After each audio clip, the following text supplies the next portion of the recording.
اعوذ باللہ من الشیطان الرجیم، بسم اللہ الرحمن الرحیم۔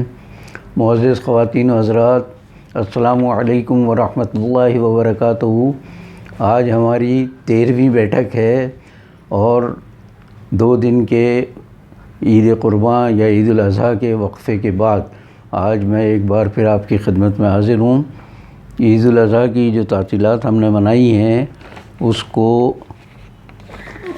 اس کے سلسلے میں یہ عرض کر دوں کہ کئی سال کے بعد پہلی بار میں قربانی سے محروم رہا، اس لیے کہ پچھلے اخبار سے مجھے جو آمدنی ہوتی تھی وہ میری کفالت کا ذریعہ تو نہیں تھی، لیکن کچھ اس سے جو بچت ہو جاتی تھی تو میرے پاس کچھ پیسے جمع ہوتے تھے اور اس کی بنیاد پر میں صاحب نصاب بھی تھا اور قربانی کے قابل بھی تھا۔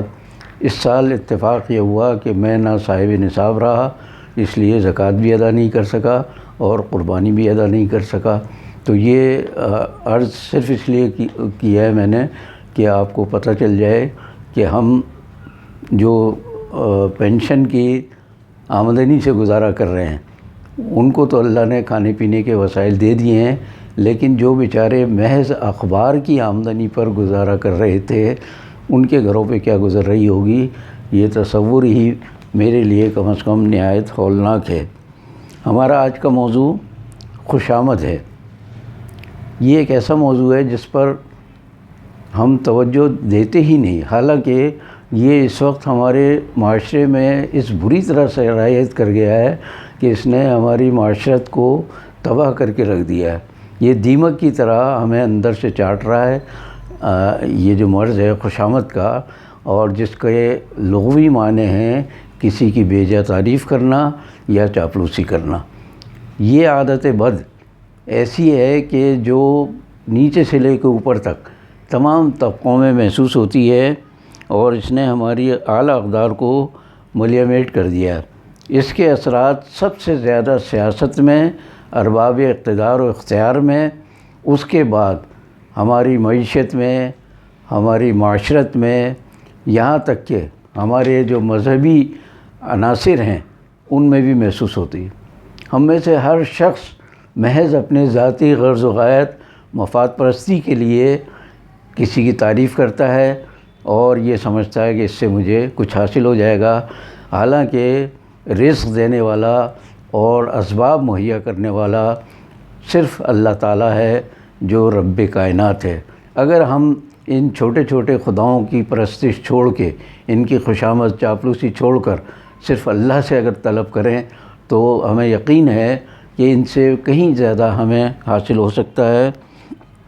خوشامد کا ایک بڑا مسئلہ یہ ہے کہ حضور اکرم صلی اللہ علیہ وسلم کا ایک قول مبارک ہے کہ اگر آپ کسی کو خوشامد کرتے ہوئے دیکھیں یا کسی کی تعریف کرتے ہوئے دیکھیں،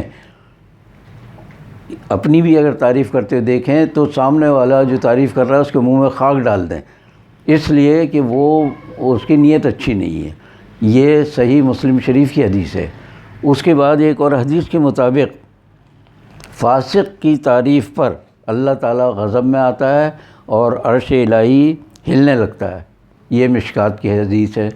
آپ اندازہ کر لیجئے کہ ہمارے دین نے خوشامد کو کتنی بری بلا یا بدتر برائی قرار دیا ہے کہ جس کا مقابلہ اور دوسری برائیاں شاید نہ کر سکیں۔ تو اس لیے ہمارے یہاں اس وقت یہ عالم ہے کہ کیچڑ، ہم خاک ڈالنے کی بات کرتے ہیں، ان کے منہ میں خاک نہیں دلدل اور کیچڑ بھری ہوئی ہے۔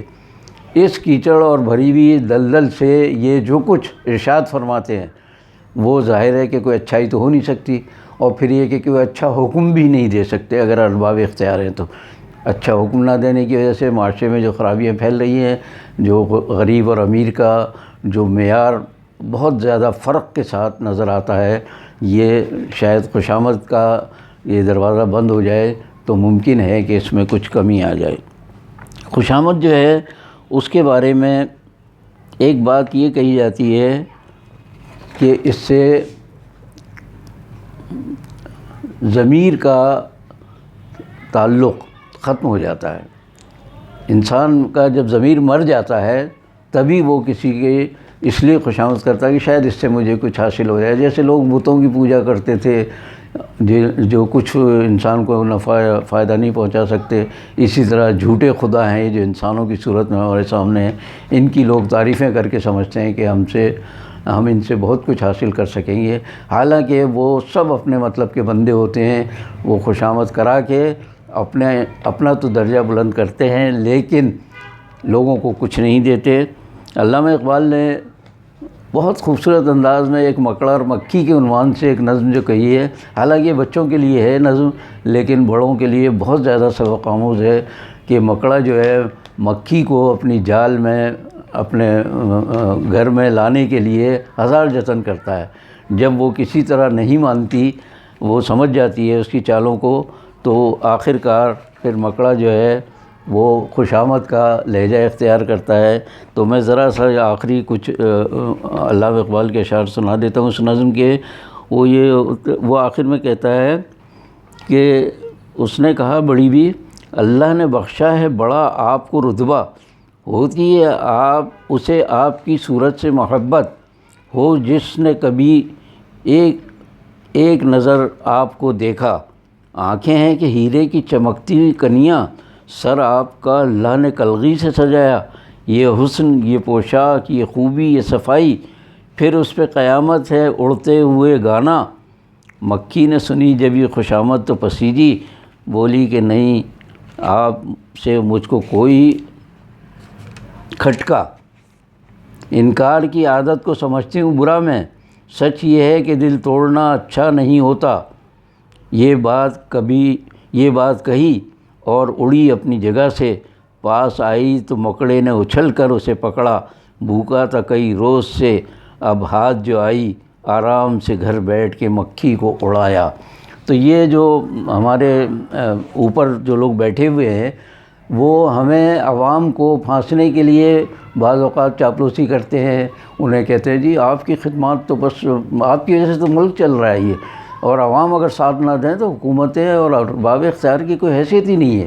تو ایک طرف وہ عوام کی تعریف کرتے ہیں, ایک طرف ان کے جو خوش آمدی مصاحبین جو ان کے آس پاس گھوم رہے ہوتے ہیں وہ کہتے ہیں صاحب آپ جیسا تو آج تک دنیا میں کوئی حکمران آیا ہی نہیں, آپ جس طرح خدمت کر رہے ہیں دیکھیے نا, آپ تو قربانی دے رہے ہیں کہ چھوٹی سی کٹیا میں رہ رہے ہیں, اور عوام جو ہیں وہ تو عیش کر رہے ہیں, سب اچھا ہے. ایک جملہ ہمیشہ کہا جاتا ہے پاکستان کی سیاست میں کہ حکمرانوں کو ہمیشہ یہ بتایا جاتا ہے کہ ملک میں سب اچھا ہے, انہیں تو خود معلوم ہوتا ہی نہیں, اس لیے کہ وہ اپنے عیش قدوں سے کبھی نکلیں باہر آئیں تو انہیں عوام کے مصائب معلوم ہوں.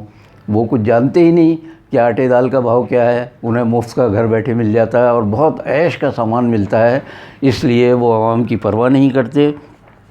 خوشامد کے اثرات میں دو پہلوؤں سے بتاؤں گا. ایک تو جو خوشامد کرتا ہے اس کے اندر شدید قسم کا احساس کمتری موجود ہوتا ہے, ورنہ وہ کیوں اپنے سے بڑا کسی کو سمجھے گا. انسان کو اللہ تعالیٰ نے تمام انسانوں کو برابر بنایا ہے, تو وہ اپنے آپ کو بہت کمتر درجے پہ گراتا ہے.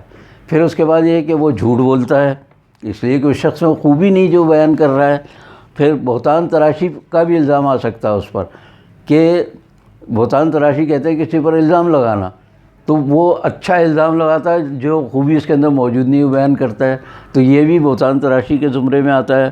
اور خوشامد کرنے والا دراصل بزدل انسان ہوتا ہے, اپنی بزدلی کا اور اظہار حق سے گریز کا مظاہرہ کرتا ہے وہ, تو اس لیے وہ کبھی بھی اچھے درجے میں نہیں رکھا جا سکتا خوش آمدی جو ہے. پھر اس کے اندر منافقت کا جذبہ ہوتا ہے, ذہن و ضمیر کی کشمکش اس کے اندر ہر وقت برپا رہتی ہے. ضمیر جو ہے اس کو کچو کو دیتا ہے, لیکن ذہن اس کو کہتا نہیں فائدہ اسی میں ہے کہ صاحب کی خوب تعریف کریں تو کچھ مال ملے گا, کچھ عہدہ ملے گا, کچھ مرتبہ ملے گا. تو ضمیر کو مردہ کر کے خوش آمدی کسی کی خوش آمد کرتا ہے. دوسری طرف جو خوش آمد پسند ہوتا ہے اس کے اندر احساس برتری بڑھتا جاتا ہے, اور احساس برتری دراصل تکبر کا دوسرا نام ہے. اور اللہ تعالیٰ کو اپنی کبریائی کی جو صفت ہے وہ سب سے زیادہ عزیز ہے. وہ ہرگز پسند نہیں کرتا کہ اس کے سوا کسی کی کبریائی بیان کی جائے۔ تو جو شخص کبریائی کا اظہار کرتا ہے وہ دراصل جھوٹا بھی ہے، اور اللہ کے مقابلے میں اپنے آپ کو کچھ برتر ظاہر کر کے اور دراصل ذلیل و خوار ہوتا ہے۔ اس کے خوشامد پسند جو ہے اس کے غرور میں اضافہ ہوتا چلا جاتا ہے، خوشامدیوں کی وجہ سے وہ ہر وقت برائی کو جو ہے وہ بھلائی سمجھنے لگتا ہے۔ لوگوں سے باور یہی کراتے ہیں کہ جی یہ آپ کے اندر جو ہے لوگ خواہ آپ پر اعتراض کر رہے ہیں، تنقید کر رہے ہیں، بیجا مذمت کر رہے ہیں، حالانکہ یہ تو آپ کی بڑی خوبی ہے اور آپ تو بڑے اعلیٰ درجے کے انسان ہیں۔ تو اس طرح برائیاں جو ہیں کم ہونے کی وجہ سے بڑھتی چلی جاتی ہیں۔ لوگ تعریف کر کر کے حکمرانوں کو یا صاحب اختیار لوگوں کو آگے بڑھاتے ہیں، اور وہ برائی کو برائی نہیں سمجھتے، اس کو اچھائی باور کرنے لگتے ہیں، جس کے بعد معاشرے میں اچھائیاں کم ہونے لگتی ہیں، برائیاں پھیلنے لگتی ہیں، حقائق جو ہیں ان سے وہ بے خبر رہتے ہیں، اس لیے کہ انہیں تو باہر نکلنے کی توفیق ہی نہیں ہوتی کہ وہ اپنے حصار سے، خوشامدیوں کے حصار سے باہر نکلیں، عوام سے براہ راست مخاطب ہوں، بات کریں، ان سے پوچھیں ان کا حال، تو انہیں تو توفیق بھی نہیں ہوتی ہے، اسی لیے وہ اپنے لوگوں سے ہمیشہ دور رہتے ہیں۔ اس کے اندر پھر خوشامدیوں کی وجہ سے معاشرے میں لالچ کا فروغ ہوتا چلا جاتا ہے۔ لالچ جو ہے وہ انسان کے لیے بہت ہی بری بلا کہی جاتی ہے کہ اس سے معروف جو ہے یا اچھائیاں بھلائیاں یہ کمتر ہوتی چلی جاتی ہیں، اور منکر وہ اس میں اضافہ ہوتا چلا جاتا ہے۔ تو ایک حدیث کے مطابق ایمان کے 3 درجے مقرر ہیں۔ ایک درجہ تو یہ ہے کہ برائی کو اگر دیکھے تو اس کو ہاتھ سے مٹانے کی کوشش کرے۔ ہاتھ سے مٹانے کا مطلب ہے کہ اگر اس کے پاس اختیارات ہیں، طاقت ہے، تو برائی کو مٹائے، وہ اس پر لازم ہے یہ۔ اگر اتنی طاقت نہیں ہے تو زبان سے برا بھلا کہے، اس کی برائیاں بیان کرے اور اس کو ختم کرنے کی زبان سے کوشش کرے۔ اس میں ہم جیسے صحافی اور اہل قلم بھی آ جاتے ہیں کہ ہم اپنے قلم کا استعمال، اپنی گفتگو کا استعمال اس طرح کریں کہ برائی کو برائی کہیں اور برملا کہیں، اور اس کو مٹانے کی زبان سے کوشش کریں۔ اگر یہ بھی نہ ہو کسی میں ہمت، تو پھر آخری درجہ ایمان کا یہ بتایا ہے کہ کم از کم دل میں برا جانے اس برائی کو، اور جب اس میں ہمت پیدا ہو تو اسے ختم کرنے کے لیے اپنے اندر جذبہ پیدا کرے۔ یہ آخری درجہ ایمان کا، یہ خوشامدی جو انسان ہوتا ہے اس کے اندر سے ختم ہو چکا ہوتا ہے، اس لیے کہ اس کا ضمیر بالکل مردہ ہو جاتا ہے۔ ضمیر کے مردہ ہونے کے بعد وہ برائی کو دل میں بھی برا نہیں جانتا۔ اس آخری درجے کے بعد جو انسان، اس آخری درجے تک جو انسان پہنچ جائے، اس کا انجام اللہ ہی بہتر جانتا کیا ہو۔ اللہ ہمیں ان ساری خرابیوں سے محفوظ رکھے، اپنے حفظ و امان میں رکھے، نیکی پر اور اچھے راستے پر چلنے کی توفیق عطا فرمائے۔ آج کے لیے اتنا ہی، باقی بشرط زندگی باقی۔